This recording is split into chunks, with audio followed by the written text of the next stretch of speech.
Hi, my name's Jeff Rhodes, and this is another video on Microsoft 365 and the Power Platform. Before we get started, I want to make a quick announcement. I'm now available for consulting on the Power Platform. So if you need help with an application or in the design, or you want a training course on any of the tools that I cover, just come to platcanyon.com. It's got my email address. You can download my resume and so forth if you'd like to see it.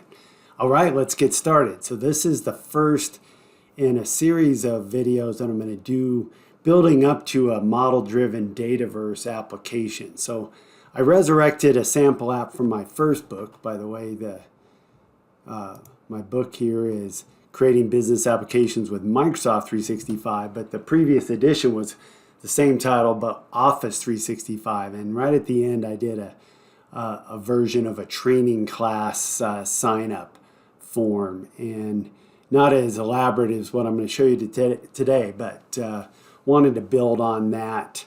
So let's show you. And today I'm going to cover SQL Server, just to kind of, if I'd gone in the old .NET days, that's the way I would have built it. So let me start in Management Studio, and if you're not a SQL Server person, you can skip all this. It's actually very similar to Access, but I wouldn't recommend using that. But I've got 4 tables here. I've got attendee, course sign up, and instructor. And you know, again, I'm building up to where we're going to use Dataverse instead, and we'll see how we don't have to create all these tables when we get to that. But I first wanted to see, what would it be like if we just go ahead and just go straight to SQL Server from Power Apps? So that's what this is doing today. So if you haven't done Management Studio but you want to try it out, you can kind of set up. You can see I've got the final table. I want the course sign up, where I'm linking to the course table and the attendee table, and along with some notes. So if you were kind of setting it up here, you would right click and go to relationships, and I would just add. But you see I have ones here, so when you go and you come and click on this little note here, and what it allows you to do, the foreign key table is the one I'm in, and then I picked the primary key, and then from there I pick which one I want. So I'm linking up to our attendee ID, and that's so that I don't have to duplicate the first name and the last name and organization and so forth. So if you're not familiar with this, you might look up normalized databases and so forth. So this is one, and then I have another one with the link into the course table. So SQL Server doesn't have a great way to view the relationship. So I went ahead and fired this up inside of Power BI and went over to the model view so you could see it a little bit better. So here's that course sign up table, with its columns, and then I've got a relationship that it did automatically when it detected those, but I can go to the properties and see it, and you see it's doing that same thing. The course ID and the course sign up links up to the course ID column in my courses table, and it's a many to one, or one to many, going from the other direction. And then the course table itself also has an instructor that goes with it. So again, we have that instructor ID, and then we link the attendee ID to this attendee table. So that's step one, to kind of just get the database how we want it. So let's go over to Power Apps. So the next thing I want to do is I have my own, I created a new environment, a Dataverse enabled environment called Videos, and created a solution there, which I'm calling, if I make this a little bit wider, it kind of went off, but the training courses. And it's got 3 things in it. For whatever reason, it gave me 2 connections, and it's not obvious which one's being used, so I just left them both. But those are the connections to my SQL Server. I'll show you where we set those up. And then I've got an app. So normally I like to build the app from scratch, but this one took a while, so I know you don't want to be here for 2 hours while I set this up. So I'm just going to show you the interesting parts of it. So I'm going to go ahead and launch this. And this in this case is a Canvas app, but with SQL Server data source. And I wouldn't really recommend this. This is more for just to see how to do it, unless you just have to use SQL Server. You're having to pay the licensing for Power Apps because this is a premium connector. So the minute that you have to pay the licensing for Power Apps, which is in the range of like $20 per user per month, you would get Dataverse for free. So you might as well use Dataverse if you're starting from scratch. But wanted to kind of set it up. So let's first look at the data. So I've got both a local version of the database and a web hosted version. This one we're connecting right to the web version. So I've got that connection to those 4 tables. So those, so we can do those just like if they're SharePoint tables, which we've done many times, or SharePoint lists. Notice this diamond that says it's a premium connector.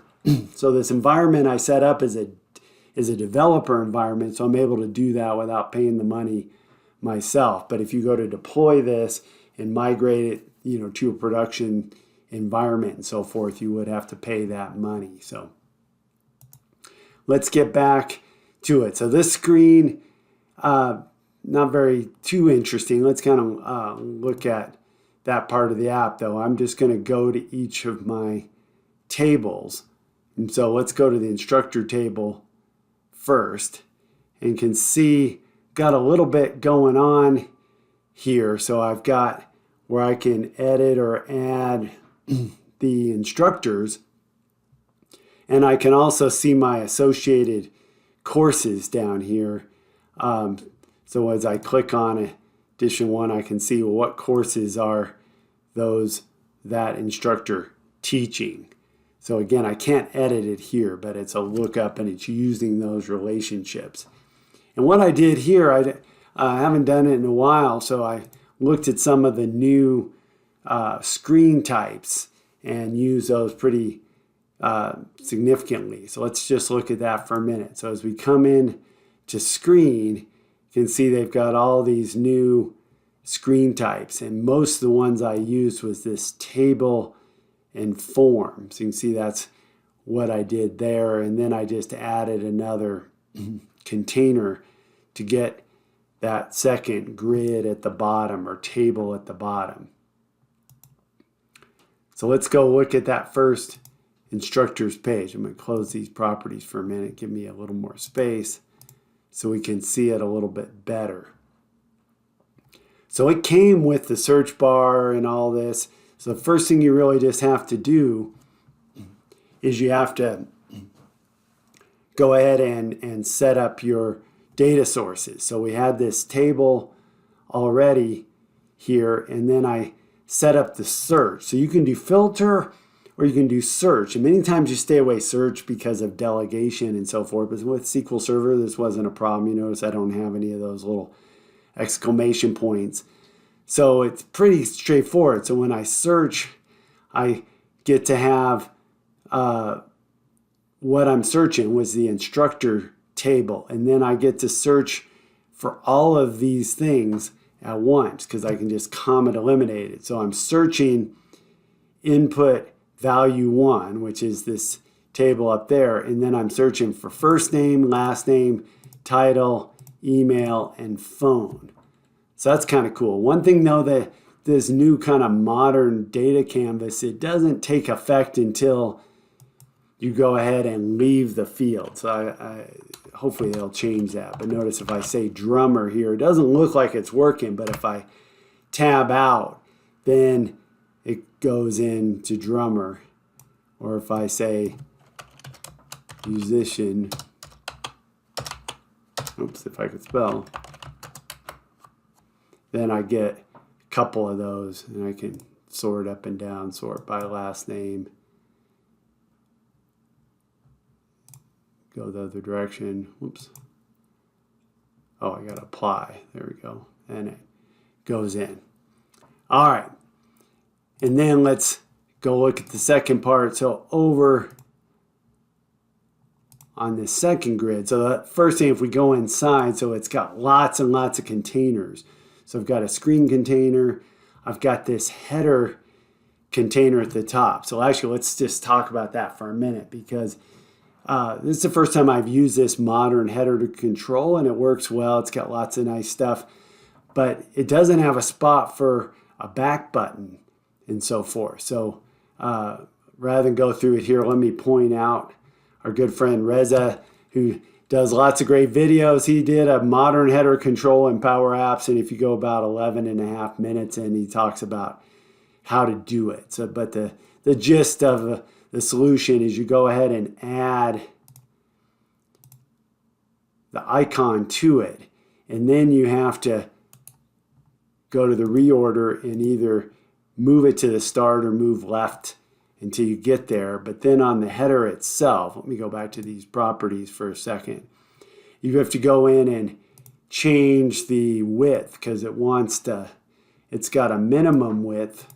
So I changed it to app.min screen width, which is like 320 pixels. But then you have to change the actual width, because it's wanting to do parent.width, and I just subtracted the width of the icon, so there's space for that to come in. So that's where how we get that guy, and then we just navigate it to the main menu. So this one up here, we don't need to do much with on that one. And then inside the main controls, let me show the properties again for a minute. We have to come in and change our data source. Notice how it's got all my data sources. So we're connected to instructor. And then we come in the fields, and we have to put them in the order. And by the way, once you put them in, then it's going to, and if you reorder them, the tab order doesn't update yet. So you got to kind of start all over if you want to change the tab order. But that works pretty well. And it's got, that information with the submit, the cancel, and the submit. And then what I did, so that comes, we've got those containers. Let me close the properties again so I got enough space. So it came with this container and the main container, and I just added another one that came through as container 4. I put the label, which was associated courses, and then went ahead and put in a table control. So let's look at the items for that control. So what we do is we filter course, and then we have a current item variable. So we're just filtering it, so the instructor ID equals the current item, which is the selected instructor ID. And then we just add the fields in the normal way. So if we come back over here, come over to fields, and that's where we put in all the stuff that we want. Like I left the course ID off because we didn't really need that, but then they can go and sort it. So that's fairly straightforward. The only other thing that's a little odd to me is I haven't done a whole lot of these with these new controls. And you see I got a little bit off there. You can see the associated courses is a little off a little bit. So let's see if we can fix that. So what you've got, I'm going to make this a little smaller so I don't have to keep messing with these properties over here, is you've got this fill portions now because it's trying to be responsive. And so I can make this, see if I make that 1, see if it squishes it up just a little bit. Yeah, so see how we fix that. So now we can see associated courses a little bit more. Or I can come down here, and this one's set as 1 as well, but if I didn't need quite as much space. So you just kind of mess with those percentages is effectively what it does so that everything shows up on the screen. So let's test this real quick so we can see. Let's go ahead and add a new instructor. So I'll just add myself. self in there. I'll just say Power Apps teacher, and I won't put the phone in, and says it's success.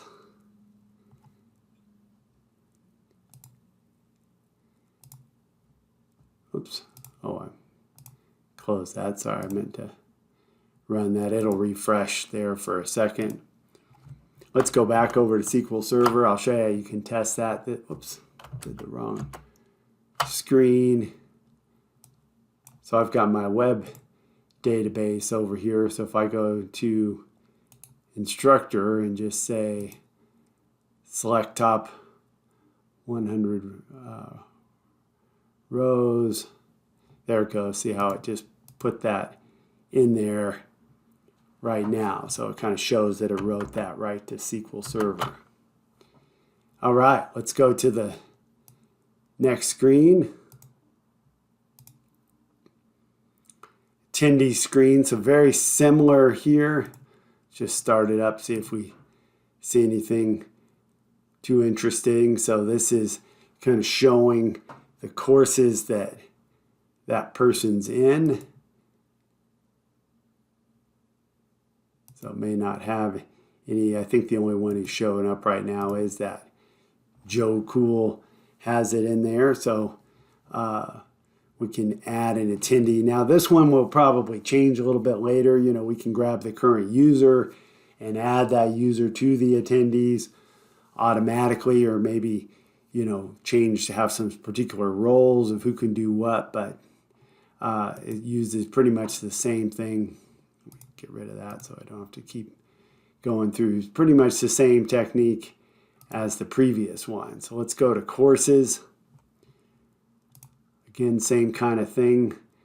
So I can click on a particular course and it's got an instructor though associated with it. So we've got a little bit of work that we want to talk about here as well. But you can see we're seeing who that instructor is.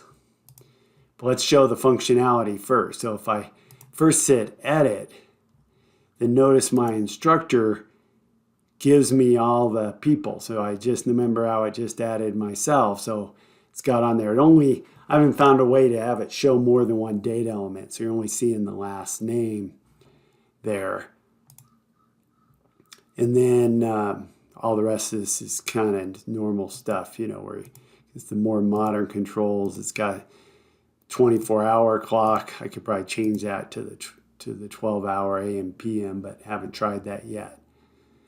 And go through. So let's go and see how we made that work, because that's a little bit of a gyration there. So what you want to do, so let's come inside here. So I had to go to that card, okay, and then if I go back to properties under advanced, has a little lock here, and we unlock that card, which allows us to edit things. And what it used to be a field, so what I did then is go insert, and I used the preview, the modern control, the drop down, and added it to there. And then you delete the original control and you've got some some errors that you got to take care of there, basically from the name of the control. So you'll notice if I come down here, I named that control. Let's see if I can. Oh, I just called it drop down canvas 1. So I guess I didn't rename it. You'll see in some of the other ones I renamed it. So I could have there. But what's the important part is, so the items is the instructor. So that's the table that has all the instructor on it. And then the default instructor, or the default selected items, is we look up instructor, and then the second parameter is our condition. So we're saying the instructor ID in the instructor table equals parent.default. So the parent of this is the card. And that's how these forms, if you've worked on those forms, they all work that way. And let's go to the parent then. And it's got a very important property called update. And that's saying, so like when you basically hit the submit button, where does it get its value? So we change that to be that name of that control dot selected, which is the record. And then if you click it, that's where you get the instructor ID. So that's what it needs to go through and edit that. So it will submit it. So if I change instructors, it'll do it. So on a similar one, because we're going to use that drop-down canvas, let's go over to this table down here. And notice that filter's the same, because what we want to do is if you change the filter, we want it to change that name down there. So we'll go and try that in a minute. So we're filtering instructor. Rather than the current item like we did before, we say instructor ID equals the canvas.selected.instructor ID. So let's try that again. So we'll come in and we'll edit. And then if I change it to McCartney, notice that it changes McCartney down here, which is what we'd expect. We wouldn't want it to not match the one that we're doing. So it'll change it back. Plus, that way, if you had any question of if you got two people with the last name Hagar, we can see which one it was. Even though we couldn't show it in the drop-down, we can see it down below. All right, so we got that one fairly sorted out. We got one more screen, so quite a bit of, this is the most complicated one for last. So let's go ahead and run it for a minute. So we've got some, the name of the course and the date and this, but what's going on in the courses, and I probably even should have covered that. The reason is we've got a capacity in there. So we've got some logic so that let's say we have a classroom that's only got 10 people in it. We can't put 11 people in that room. And so, we need to stop signups when that person is, when we've got 10 signups already, kind of thing. So what we've got to do is come through. And so you'll see, since these are existing signups, everything looks good. But let's go in to the edit. I think it's this one that's got some things. So you saw some stuff kind of flash there on the screen, but I've got some text here. Number of attendees is 1. Slots available is 0. So if I went back to the courses screen, you'll see this just more for testing. I've got this set so there's only a capacity of 1. Okay, so if I try, since this attendee's already signed up, we could actually edit it. But if I change it to another person, then I have this new message. There are no slots available. Please try another course. And the submit button is disabled. If I go back to the original person who's already signed up, so I could say test notes 2 and write that, and everything's good.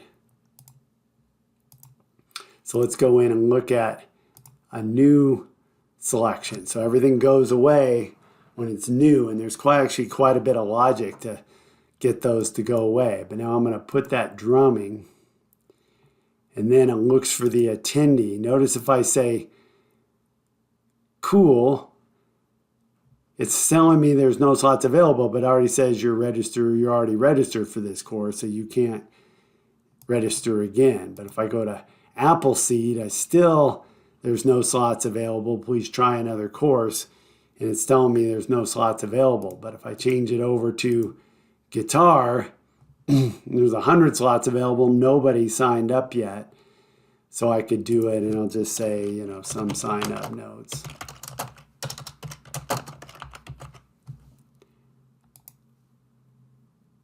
And I submit that, and they've come over here, and now the slots available are 99. So a reasonable amount of logic in here, so it's kind of interesting. So let's go check out some of the fun here. I'll close this down for a minute. So one thing that I didn't really show on the other, actually I'll bring the properties back for a second. Maybe I'll close that bit for a second. Is just like the other tables, this is got the fields. And the way it ends up working is that it only shows, you basically shows the ones that you have on the display. So this one I've got the layout, title, subtitle, and body. So it gives me the spots that I want to put in there, and you can put in your own stuff. So I said attendee is Joe Cool or whatever on there. So these actually aren't in the order. And then for the course, notice that's all that's in the table is the and actually, sorry, I should back all this up because I kind of forgot I did all that. Let's go to a previous screen. That's why I got myself confused. So these other screens are all tables.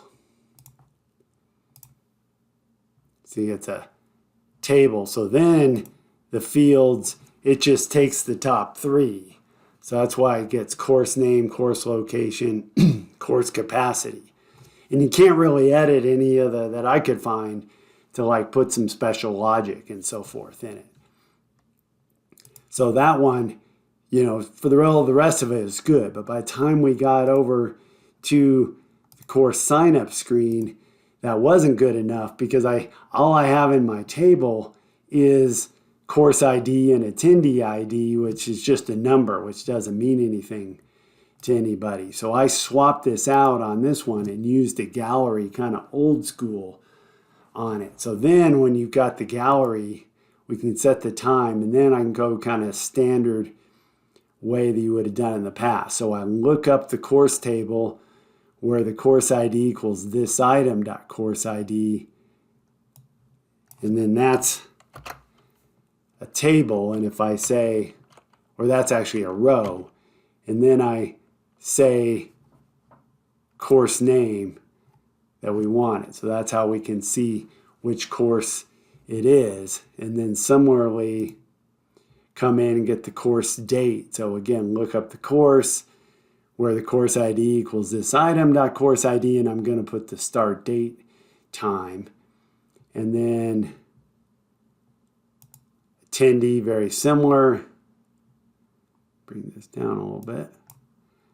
So I look up the attendee first name, put a space, look up the attendee last name. So that's how we get Joe Cool and Johnny Appleseed and so forth. So that's the first part on, whoops, actually let me grab the whole gallery here. There we go.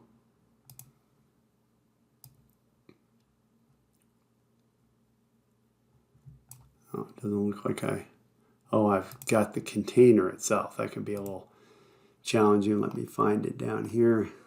There we go. I want the gallery. On select, we've got these context variables. That's how all these work. And we've got that current item. So the other ones were the table selected, but this one's the gallery selected. So that's how we update the form. So if I switch over to the form here, let's see if I can grab there we go, form 3. It's got the data source, course sign up, got the fields. Notice though that these ones that say custom, those are all the unlocked ones, just like I was talking about before. And then we can go to the item itself, and that's where that current item comes through. So all the other ones work that way as well. And then each of these are unlocked, very much like we saw from the other screen. So we we delete the control that's there. We go ahead and put a drop down in there. The items come from come from the table we want, in this case this course, and then the default selected items, we look up the course ID equals parent.default. If I go over to the attendee, it's exactly the same there. The items are the attendees. The default items is we look up attendee parent.default, and then if we launch this, the fields that we're grabbing, we put all of them in there, but it's whatever we put first. So it's showing the attendee last name. So the rest of that stuff is fairly straightforward. So let's start look at some of the logic then for the rest of it. So let's come in over here because we had a couple things going on. So first, I wanted to add another container because I needed those this text to come through. So there are no slots available. Remember that, please try another course. So I've got that, and I made it like red and maroon. And where the logic thing comes in is when do we set its visible property? So it gets kind of complicated, so I'll see if we can parse that out at all. So what this first part is, so if it's edit, in the edit mode, or course ID and attendee ID greater than or equal to 0. Because what we wanted to do, it got a little bit complicated in the testing, is when we hit new, go in and look at that. So at first how it worked, when you hit new, it turns out if you look at those, the controls here, it still had in it what was left over. So that canvas member.selected, it would now, even though I hit new, it would still say, the Guitar 101 and the Johnny Appleseed until you pick something else. But I don't want it to show that there's no slots available because it doesn't make sense because there you haven't picked a course and an attendee yet. So what we had to do, and actually let me cancel here so I can bring those buttons back. There you go. Bring this up a little bit. So in the new one, we already had this update context as a bunch of variables, but I went ahead when we hit new form and set the course ID as 0 and the attendee ID as 0. And then to go with it, in the on change, we just update that course ID to be whatever they selected. So we're really just using this variable, and context means it's just on the current screen. We only use it to keep track of our own kind of logic there. So let me go back to where we were.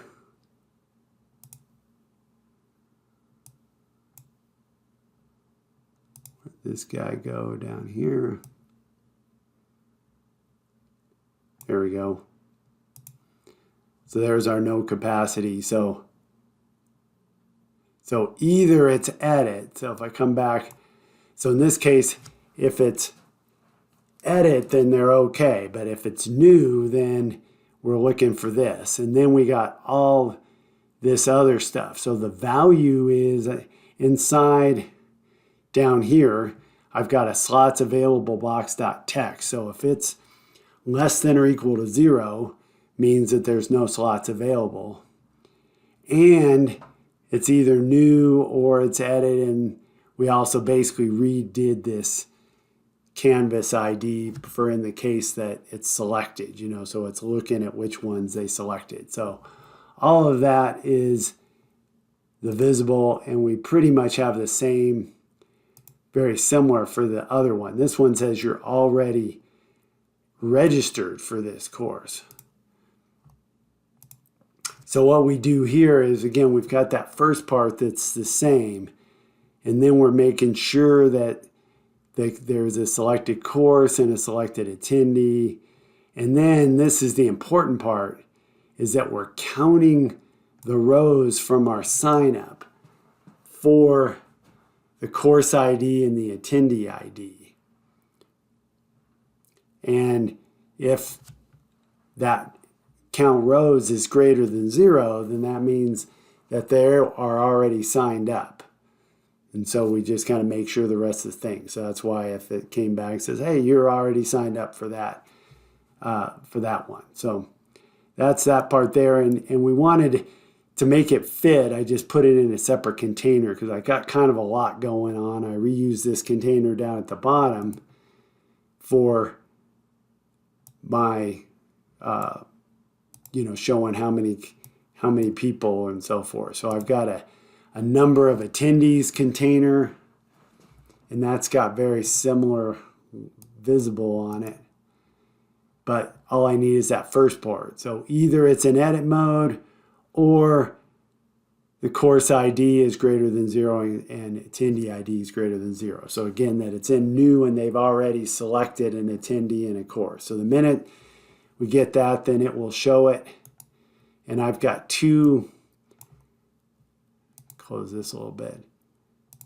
So I've just got a canvas that just says number of attendees, and then I've got that number of attendees box there.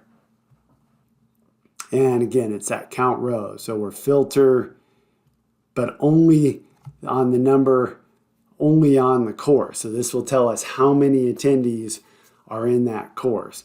Notice I am getting some delegation error warnings there. So in SQL Server, at least, I'll run into problems if I get, huge numbers inside here.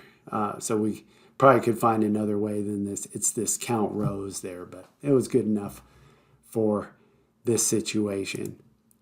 And so the slots available is very similar. I've got let's go look at the visible on the container. Same kind of thing. It's either in edit mode or we've selected both a course and an attendee. And I come in there, and what's my text? I look up the course and the course ID based on which one I'm selected, and I grab the course capacity. And then I subtract the number of attendees box. So if there's 10 capacity and 10 attendees, it should be 0, or if there's 9 attendees so far, it should be 1, and so forth. And that's pretty much it. Oh, actually not quite, because what we want now to go over to the submit button, and you can see the select is we just submit the form, but what we want to do is go to the display mode. And in this case, rather than repeating all that visible logic, it's much easier if we just look at the boxes if they're visible.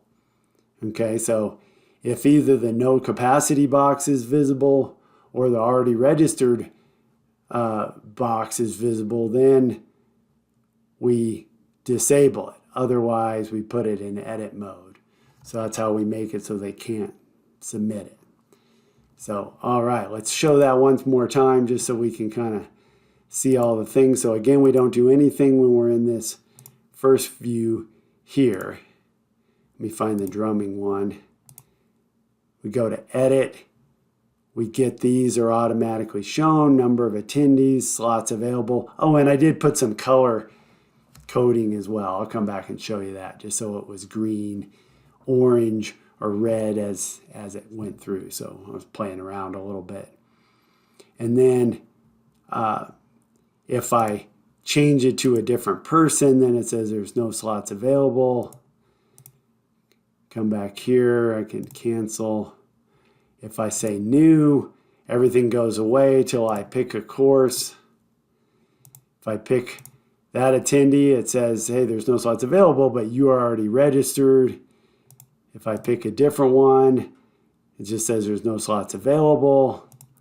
Same with this person. Or if I switch to a totally different, I get it, see where the slots available is green, as there was one attendee. Let's see if I can find who signed up for that. Yeah, so it says you're already registered for this course. So basically got our logic. We want to test it a little bit more. Let me finish off. Let's go look at the color here. So the font color, so a little bit of math here, but basically I was repeating this part all over the place, which is basically that whole thing is the number of slots available. So if it's less than or equal to 0, it's red. And then if not, that's this another if. And so I do percentage. So I get the number available divided by the capacity. If it's less than 20%, so if we had 10 slots, when it gets to 2 or 1 or whatever, it turns orange. And then if it's bigger than that, I put it to green. So that's where it's kind of saying low number of tickets, better sign up shortly. So, all right. Well, you've been very patient. I hope this is helpful. I will come back shortly with the next one of these we're going to do is a SharePoint implementation. And then we'll follow that on with a Dataverse model-driven implementation. And we'll see what areas are easier and which areas are harder. Thanks for your time. I'll see you next time.